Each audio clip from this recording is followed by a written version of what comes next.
What is the African National Congress?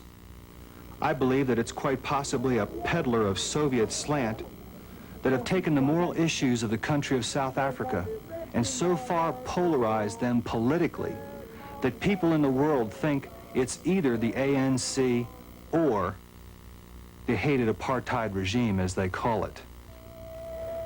Now, this organization, the ANC, does not necessarily call itself a communist organization. They've done everything but actually come out and call themselves that. In fact, Oliver Tambo actually said, when pressed closely by human events in Washington about whether he was a communist, says, "I am what I am." When pressed further, he says, "Would you deny that you are a communist?" He gave this curious reply, "I would say that I am what I am. If they have proof, I suppose I am." We believe that inspecting the actions and the speech of this man closely would show that, in fact, this is a communist organization dominated by a hidden agenda. Number one, the South African National Congress has never denounced violence.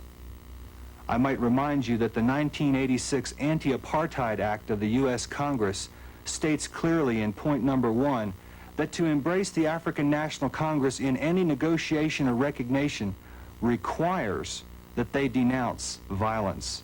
They've never done this.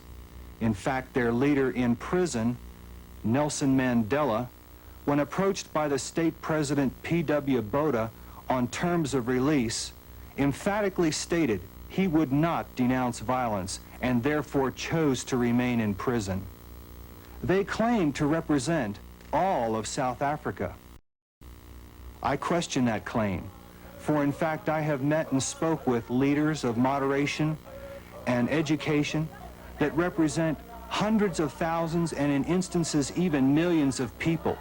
For example, Mangosuthu Buthelezi, who is the leader of 6 million Zulus here in South Africa, and I might add the duly elected leader of the largest political organization in South Africa, Inkatha, with more than 1 million registered members.